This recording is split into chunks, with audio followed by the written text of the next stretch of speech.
Salam buat semuanya, semoga tetap dalam keadaan sehat selalu. Kembali bersama channel ini. Seperti biasanya, dalam gameplay ini kalian bisa menikmati kembali kisah si Harvey. Kali ini kita sudah memasuki chapter 3466 sampai 3471, di mana Harvey dan Mandy sedang menuju ke arena adu banteng. Apa tujuan dan siapa yang akan mereka temui? Langsung saja kalian bisa mendengarkan dan membaca ceritanya. Chapter 3466, Harvey, lagi-lagi Harvey, bajing itu lagi. Setelah menerima telepon dari Nyonya Lee, Joseph tahu betul bahwa jika dia tidak melindunginya, dia tidak akan kehilangan reputasinya begitu saja. Tetapi, banyak juga yang tentu akan memihak kepada Harvey setelah menyadari bahwa Joseph takut padanya. Joseph benar-benar dirugikan setelah apa yang terjadi di distrik baru Floodwell. Dia masih memiliki beberapa hal yang dia coba perbaiki dengan putus asa. Tidak diragukan lagi, jika dia terus menantang Harvey, dia akan menghadapi perang habis-habisan yang menunggunya. Dan jika itu terjadi, Joseph sangat yakin bahwa kedua saudara laki-lakinya pasti akan mengambil kesempatan untuk menghancurkan dirinya untuk selamanya. Tentu saja, semua yang dia perjuangkan selama ini akan sia-sia. Karena itu, Joseph tidak punya pilihan lain, selain membiarkan Nyonya Lee mengurus dirinya sendiri. Aku akan melenyapkanmu begitu aku berkuasa, Harvey. Ini adalah pertama kalinya Joseph merasa sangat tidak berdaya. Tidak ada lagi yang bisa dia lakukan selain berteriak dalam kemarahan. Anda mengajari kami untuk bersabar dalam melakukan hal-hal hebat Tuan Muda Bauer, kata Ruby setelah ragu sejenak. Joseph terlihat sedikit tenang setelah mendengar kata-katanya. Kamu benar, aku perlu menenangkan diri, jika tidak, orang lain pasti akan menemukan kesempatan untuk menyerangku. Tepat ketika Joseph mulai sadar dan menyusun rencananya, tiba-tiba seorang pelayan memasuki ruangan dengan sebuah kotak hadiah di tangannya. Seseorang mengirim hadiah dan berpesan bahwa Anda harus membukanya sendiri. Joseph kelihatan bingung, tidak ada acara yang sedang berlangsung untuknya saat ini. Mengapa ada orang yang mengiriminya hadiah seperti ini? Tanpa berpikir panjang, dia segera membuka kotak itu. Dari balik kotak terlihat seni kaligrafi yang dibingkai dengan hati-hati. Dua baris kata-kata yang tampak elegan tertera di sana. Ketika ada kemauan, di situ ada jalan kerja keras selalu terbayar. Puff tubuh Joseph seketika gemetar setelah membacanya, dia hampir batuk darah saat itu juga. Dia diejek karena sembarangan membakar jembatannya. Dalam sekejap, wajah Joseph menjadi gelap, dia menggertakkan giginya dengan marah. Siapa yang memberi hadiah? Teriak Joseph, pelayan itu ketakutan. Itu adalah pesuruh, dia mengatakan bahwa seseorang bernama Harvey mengirimnya. Bajing, Joseph gemetar karena marah. Aku akan melenyapkanmu Harvey York. Di sisi lain, Ruby tidak berani mengucapkan sepatah kata pun. Beberapa saat kemudian, Joseph kembali tenang, dia menggigil saat menghirup cerutunya yang panjang dan tipis. Bajing itu mencoba memaksa tanganku, lagi pula, aku di kampung halamanku. Aku sudah menderita kerugian yang cukup besar ketika melawan dia sebelumnya, aku sepenuhnya mengakui kekalahan juga. Tidak pantas baginya untuk terus menekanku jika aku tidak datang untuknya. Dia mencoba untuk memancingku keluar, bajing itu, pantas saja dia bisa mengalahkanku. Joseph menghela nafas, aku sangat membencinya, tapi harus kuakui bahwa gerakannya jauh lebih menakutkan dibandingkan dengan rencana kita yang sudah disusun dengan baik. Lagi pula, kesederhanaan adalah segalanya, chapter 3467. Joseph diliputi keraguan-raguan, apakah dia akan melawan Harvey atau tidak. Sebaliknya, Harvey sudah melupakan hadiah yang dia berikan kepada Joseph. Saat ini, dia sedang duduk di rumah sakit, menunggu hasil pemeriksaan Cynthia. Cynthia cukup beruntung, sejak Rudolph dan timnya ada, mereka merawatnya dengan sangat hati-hati. Setelah malam yang panjang, sebagian besar luka-lukanya bisa pulih. Secara mental, dia terlihat jauh lebih baik, tidak hanya dia bangun, dia bahkan memiliki nafsu makan yang besar. Ini bubur akon favoritmu, aku sudah meniupnya untukmu, kamu bisa langsung memakannya. Harvey dengan santai membuka bungkusan itu dan meletakkan casserole di atas meja, di samping tempat tidur Cynthia. Harvey tahu bagaimana cara membuat makanan, tetapi untuk saat ini, tidak ada waktu untuk itu. Memesan makanan menjadi pilihannya, tanganku sakit kakak ipar, kamu harus menyuapiku. Cynthia membuka mulutnya sedikit dengan ekspresi tak berdaya di wajahnya. Sesaat Harvey terdiam, dia kemudian menghela nafas sambil melirik ke arah ponselnya. Kamu masih ingin aku menyuapimu, apakah kamu tidak ingin menikah di masa depan? Cih, Cynthia mengejek sebelum memberinya senyum hangat. Aku tidak mau, kakak ipar tidak akan bisa menjagaku saat itu terjadi. Harvey langsung menjentikkan kepala Cynthia. Apa maksudmu? Kamu mengatakan itu, seolah-olah aku akan mati begitu kamu menikah dengan seseorang. Cynthia cemberut, aku tidak peduli, aku hanya ingin kakak iparku. Aku telah membuat keputusan, aku akan mencari orang sepertimu di masa depan. Aku tidak akan menikah dengan orang lain, Harvey tertawa terbahak-bahak. Ibumu akan mematahkan kakimu jika kamu benar-benar mencari pria sepertiku. Selain itu, kamu tidak akan bisa menemukan pria sepertiku dimanapun kamu mau. Aku hanya satu-satunya, aku tidak peduli, aku tidak akan menikahi siapapun kecuali aku menemukan seseorang sepertimu. Aku akan tetap bersamamu selamanya, seru Cynthia. Cynthia meletakkan teleponnya dan membelai kepala Harvey dengan ekspresi pahit di wajahnya. Maaf kakak ipar, aku membuatmu dalam masalah lagi. Jangan beritahu kakak perempuan atau ibuku tentang ini, mereka akan datang untukmu jika kamu melakukannya. Jangan khawatir, lakukan saja semuanya sesukamu. Diam-diam Harvey menjauh dari tangan Cynthia sebelum menghela nafas. Jangan terlalu khawatir tentang itu, jika aku benar, Nyonya Lee dan yang lainnya akan datang untuk meminta maaf kepadamu besok. Simpan uangnya, tapi jangan biarkan mereka pergi begitu saja. Perintahkan apapun yang kamu mau, mereka pasti akan melakukan apapun yang kamu minta dari mereka. Kakak ipar, aku, kata Cynthia pelan, Harvey tahu betul bahwa Cynthia memiliki berhati lembut. Aku tahu kamu anak yang baik, katanya setelah menghela nafas. Tapi jika kamu tidak memberi mereka pelajaran, mereka akan terus memamerkan otoritas mereka sesuka hati mereka. Akan ada banyak orang yang akan dimanfaatkan sepertimu. kamu tidak bisa bersikap lunak tentang ini, bahkan jika kamu hanya mencoba untuk memberi mereka pelajaran. Buat mereka melakukan apa yang kamu inginkan, Cynthia ragu-ragu sebelum tersenyum. Jangan khawatir, aku akan memastikan untuk melakukannya. Namun, Cynthia tidak benar-benar berniat untuk melakukan itu meskipun dia sudah mengatakannya. Chapter 3468, Harvey hanya menghela nafas setelah melihat raut wajah Cynthia. Kadang-kadang, dia tidak bisa tidak terkesan bahwa adik iparnya itu tidak memiliki kesamaan dengan ibu mereka. Seorang wanita yang tak tertahankan seperti Lilian bisa melahirkan dua anak perempuan yang santun sudah merupakan berkah yang cukup baik. Saat ini, Harvey tahu dia tidak bisa lagi bercanda dengan Cynthia tentang ini. Baiklah Cynthia, aku tidak akan mempersulitmu, kata Harvey setelah menghela nafas. Jangan khawatir, mereka sudah menerima hukuman mereka. Katakan saja pada mereka untuk berlutut sepanjang hari besok. Baik kakak ipar, aku akan mendengarkanmu. Cynthia akhirnya menghela nafas lega. Dia diingatkan tentang hal lain segera setelah itu. Bagaimana kabar Larisali? Aku dengar dia bertingkah aneh sepanjang waktu. Itu, bukan karena aku menembaknya kan? Dia tidak bisa tidak mengkhawatirkan temannya. Aku tidak tahu tentang itu, kata Harvey sambil tersenyum. Tapi, tembakan itu mungkin tidak berdampak buruk padanya. Dia juga tidak sakit. Hah, lalu apa yang terjadi padanya? Cynthia terkejut. Dia hanya terkejut bukan, apa dia akan segera sembuh? Harvey tersenyum, tembakan itu hanya memberinya luka luar. Hampir tidak ada yang salah dengan dirinya. Dapat dikatakan, karena para dokter dan perawat memberikan perawatan yang salah padanya, dia secara alami tidak akan bisa sembuh.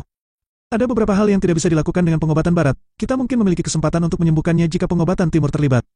Harvey segera mengubah topik pembicaraan, dia tidak ingin terus menjelaskan situasinya. Apakah kamu begitu khawatir tentang Larissa? Kamu tidak marah sudah dipukuli karena dia? Cynthia menghela nafas, dan wajahnya yang cantik bersinar. Aku marah kakak ipar, tapi aku sadar bahwa dia juga adalah korban. Karena kami berdua tidak bersalah, mengapa kami harus saling menyakiti? Aku juga merasa sedikit kasihan padanya, aku juga terluka di luar, tapi dia berakhir jauh lebih buruk dariku. Meskipun keluarganya kaya dan berstatus tinggi. Tapi hubungan dengan keluarganya tidak pernah baik, selain memiliki banyak uang, orang tuanya tidak pernah merawatnya. Dia hampir mengakhiri hidupnya sendiri karena depresi, itu sebabnya dia meninggalkan universitas dan kembali ke Floatwell. Dan kemudian, hal ini terjadi, Cynthia kemudian menatap Harvey dengan ragu-ragu. Aku tahu ini bukan saat yang tepat, tapi kamu bisa tahu bahwa dia dikelilingi oleh energi jahat sebelumnya, jika kamu bisa membantunya. Bisakah kamu, Harvey dengan cepat menyela Cynthia sebelum dia bisa melanjutkan? Jangan khawatir tentang itu, untuk saat ini, makanlah buburnya, katanya setelah menghela nafas. Istirahatlah dengan baik, kita akan membicarakan hal-hal lain setelah itu. Aku juga harus menagih hutang bersama dengan kakakmu besok, aku tidak punya waktu untuk hal-hal lain sekarang. Baiklah, Cynthia sedikit mengangguk tanpa mengucapkan sepatah kata pun setelah melihat ekspresi marah Harvey. Keesokan harinya, Harvey mengirim beberapa orang untuk menjaga Cynthia. Setelah memastikan bahwa Nyonya Lee dan yang lainnya tidak akan membuat masalah lagi, dia pergi ke Hearthstone Corporation. Chapter 3469, tidak lama kemudian, Mandy keluar dari garasi dengan Maybach. Di masa lalu, mobil itu adalah milik Hearthstone Corporation. Mobil itu masih terlihat seperti baru karena jarang digunakan, mobil itu milik CEO perusahaan. Harvey duduk di kursi belakang dan mengagumi mobil itu. Setelah melihat Harvey sudah berada di dalam mobil, Mandy memberinya sarapan sebelum menyuruh pengemudi untuk menyetir. Apakah kamu sudah menghubungi Tuan Muda Bauer? Bagaimana? Apa dia akan mengembalikan uang itu atau tidak? Mandy terlihat menghela napas. Ketiga Tuan Muda itu, semuanya adalah tokoh terkemuka di Floatwell. Tuan Muda Bauer tertua adalah yang terbaik dari ketiganya, dia juga cukup terisolasi dari dunia. Biasanya sulit untuk melihatnya, bahkan di TV, apalagi jika bertemu dengannya. Menurut kabar, dia memiliki 18 tempat yang dia pilih secara acak untuk ditinggali setiap hari. Dia bahkan tidak mau memakai pakaian yang sudah dia kenakan sehari sebelumnya. Semua ini hanya untuk memastikan bahwa dia tidak akan dilacak. Harvey tersenyum tenang, Jeff Bauer mendapat dukungan dari setengah pemimpin cabang Lockman, bahkan setengah dari 8 aula dalam dan luar berpihak padanya. Dan itu normal saja, dia takut seseorang akan melenyapkannya. Lagi pula, hal seperti ini sudah terjadi sejak zaman kuno. Orang yang duduk dalam posisi seperti dia, biasanya tidak akan memiliki akhir yang bahagia. Jeff berpeluang untuk naik ke tampuk kekuasaan karena dia sangat berhati-hati.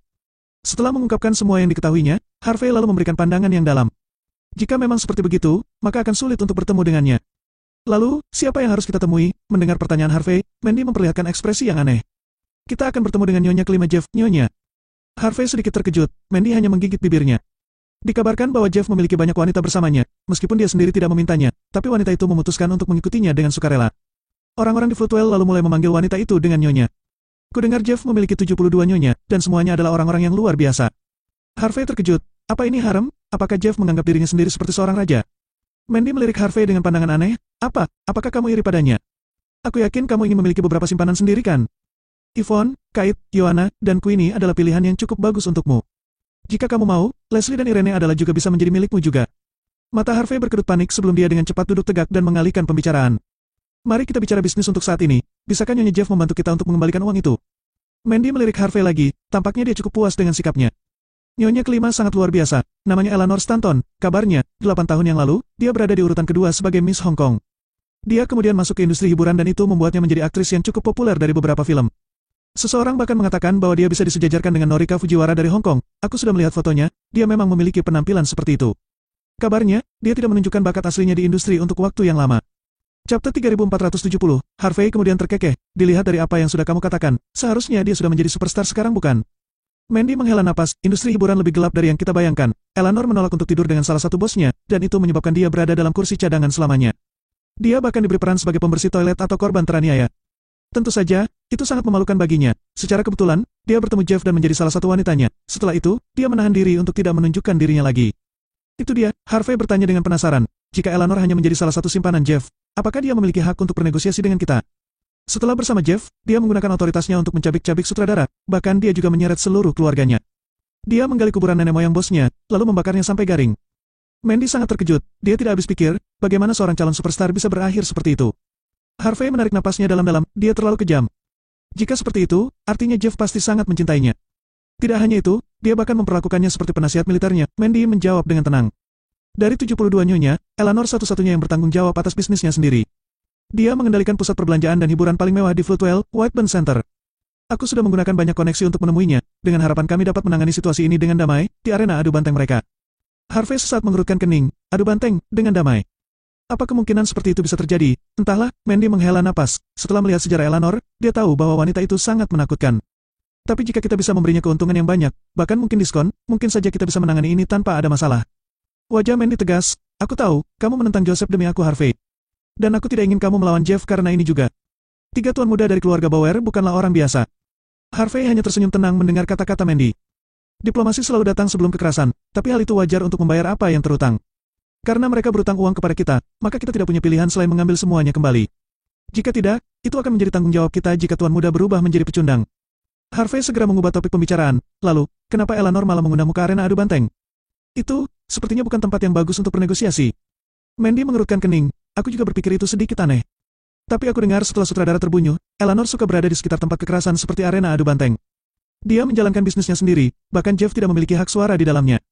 Dibandingkan dengan Whiteband Center, Eleanor lebih memilih arena adu banteng. 2 kali dalam sebulan, dia pergi ke sana untuk berjudi. Chapter 3471, sesaat, Mandy merenungkan situasinya. Sudah kupikirkan, sudah 3 kali, kami mengajaknya bertemu sebelum dia setuju untuk bertemu di arena adu banteng. Pertama, dia tidak ingin membuang-buang waktu hanya untuk melihat kami.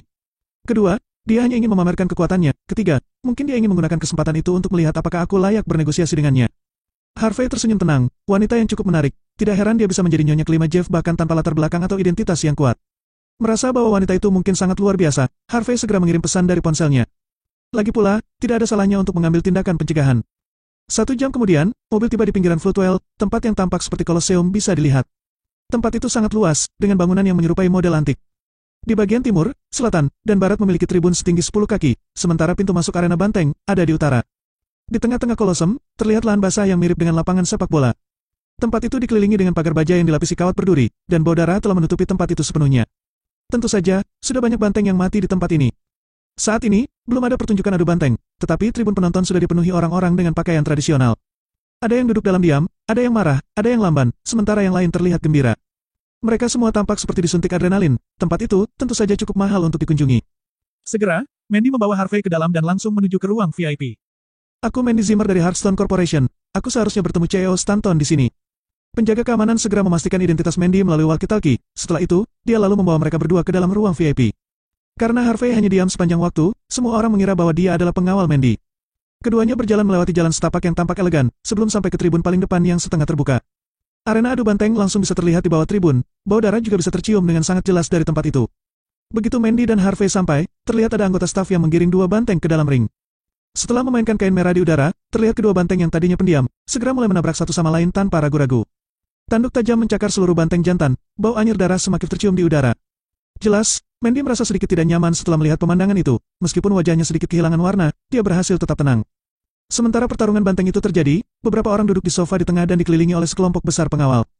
Dengan penuh semangat, mereka menonton pertunjukan sambil memegang gelas anggur merah yang mahal.